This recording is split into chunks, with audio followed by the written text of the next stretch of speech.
Amos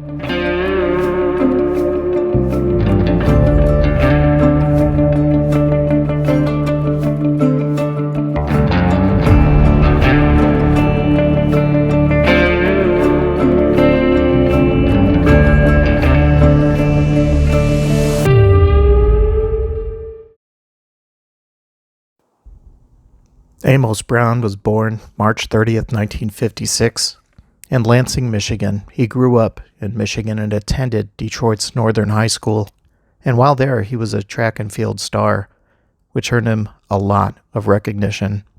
He moved to Phoenix in 1972, and not long after, he met and fell in love with Debbie West. She was 1 year older than Amos.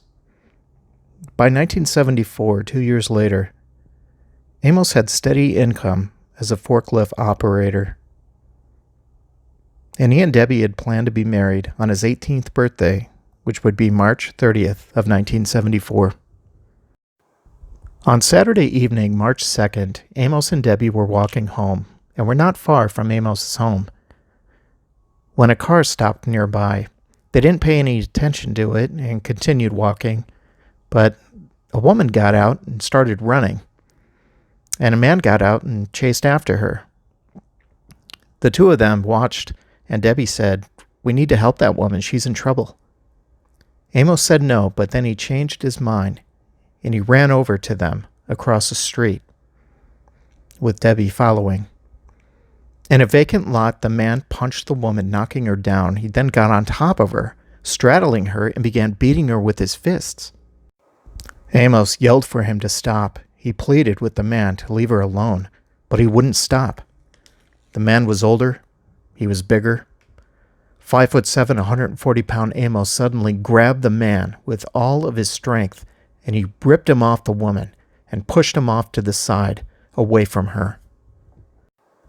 Debbie immediately ran toward and helped the woman up, and she said, "I've got to get out of here." Debbie turned around and saw the man running away. She looked over at Amos, who had his arms outstretched. He took 2 steps. "Debbie, honey," he said, as he collapsed in her arms with blood pouring from his chest. Debbie screamed. 2 minutes later, police showed up. They checked on Amos and knew they couldn't wait for the ambulance. He had been stabbed in the heart.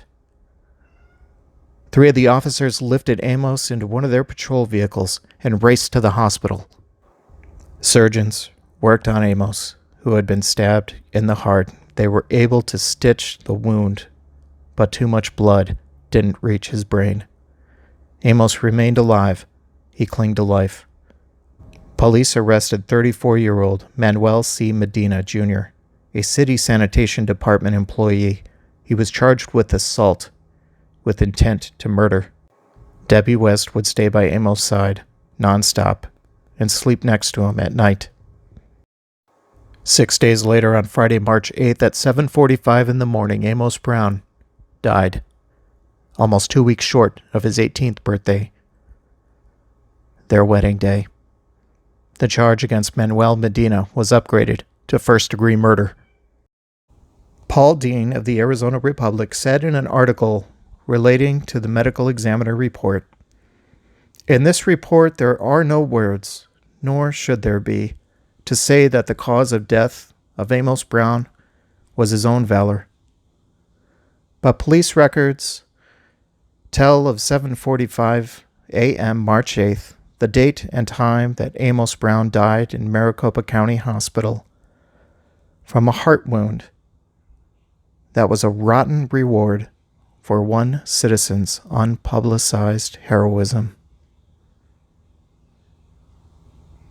He also said of his fiancée, Debbie, "She was there at 7:45, March 8th, when a young hero died."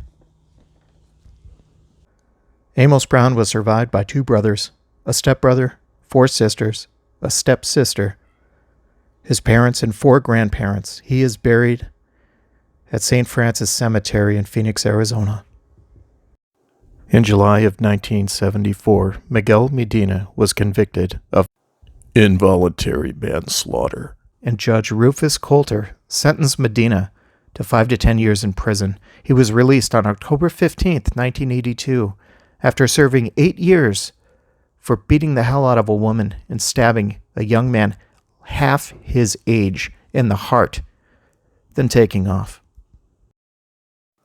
This is the home where Amos lived at the time of his death. Amos Brown gave his life for a woman in need in the heat of the moment. And another coward, another wife-beating, girlfriend-beating, woman-beating coward, with a knife, stabbed him in the heart and ran away, and spent about 8 years for it. Amos Brown will not be forgotten. There is something about his photo that instantly humbles me. There's something in his eyes, almost as if he knew. He just knew. Amos Brown is not forgotten. A true hero. As horrible as his story is, I find so many inspiring things about it. 17-year-old loses his life, giving up his life for another woman in need. And the police officers on the scene knew that he would be dead by the time the ambulance arrived. So what did they do? They put him in the police car and raced to the hospital. Amos hung on as long as he could, with his fiancée by his side the entire time. So sad, yet so inspiring and so beautiful. Rest in peace, Amos.